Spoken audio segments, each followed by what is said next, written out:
Dan Bapak siapa? Bapak Dana. Baik, di sini apakah ada yang bisa saya bantu, Ibu, Bapak? Ada. Ini sih saya mau masang apa KB ya. Kalau boleh tahu apa yang macam-macamnya KB serta resikonya itu apa aja? Baik, KB adalah salah satu upaya pemerintah untuk mengendalikan laju pertumbuhan penduduk serta membentuk keluarga yang berkualitas. Sebelumnya saya akan membagikan poster di dulu ya, Bapak. Baik, di sini saya akan menjelaskan macam-macam alat kontrasepsi. Yang pertama itu ada kondom pria. Kondom merupakan alat kontrasepsi pria yang banyak dipilih karena cara menggunakannya itu cukup praktis. Kelebihan kondom pria sebagai alat kontrasepsi adalah harganya itu yang terjangkau, praktis digunakan, serta mudah didapatkan. Penggunaan kondom dengan cara yang benar dapat mencegah kehamilan hingga 98%. Namun, penggunaannya yang kurang tepat atau kondisi kondom yang tidak baik dapat meningkatkan kegagalan alat kontrasepsi. Selain itu, kondom hanya bisa digunakan satu kali. Kedua, ada pil KB. Pil KB ini mengandung hormon progestin dan estrogen yang berperan mencegah terjadinya ovulasi. Pil KB umumnya terdiri dari 21 sampai 35 butir dan penggunaannya harus berkelanjutan selama satu siklus. Pil KB memiliki tingkat efektivitas yang cukup tinggi dengan resiko kegagalan rendah. Mengonsumsi pil KB juga membuat haid semakin lancar.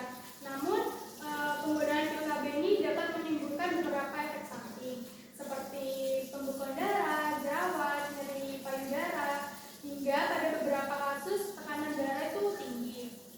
Lalu ada yang ketiga itu suntik KB. Cara kerja suntik KB ini hampir sama dengan pil KB, hanya saja penggunaannya berbeda.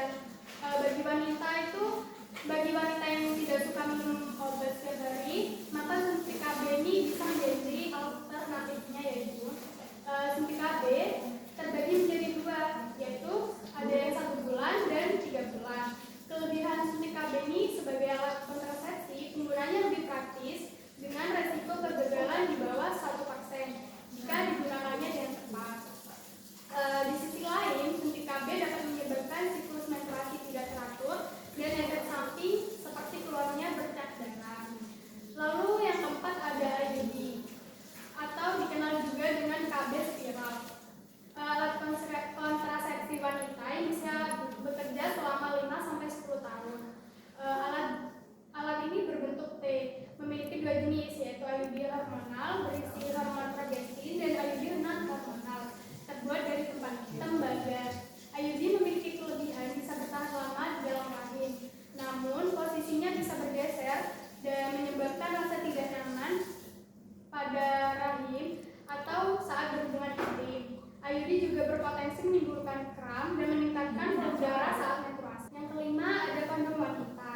Alat kontrasepsi berupa kondom tidak hanya tidak tersedia untuk pria saja, tetapi untuk wanita juga ada. Penggunaannya sendiri cukup mudah untuk disesuaikan karena terdapat cincin plastik di ujung kondom. Alat ini pun tidak bisa digunakan bersamaan dengan kondom pria.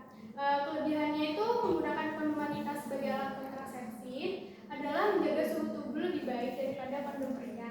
Namun efektivitasnya masih lebih rendah jika dibandingkan dengan kondom pria. Bahkan tingkat kegagalannya bisa dibilang tinggi, yaitu 21%. Jika cara penggunaannya itu tidak baik, ya. Yang keenam ada KB permanen. Metode ini memiliki efektivitas untuk mencegah kehamilan hampir 100%. KB permanen ini dapat dilakukan pada pria dan wanita.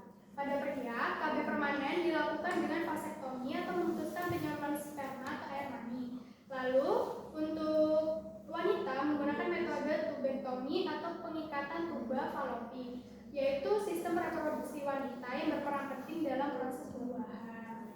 Baik, itu saja yang bisa saya sampaikan.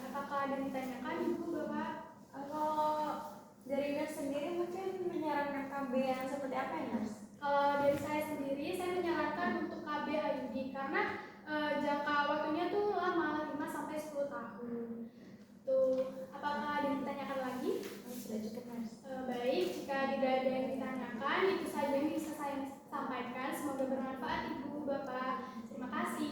Baik, Nes, terima kasih. Saya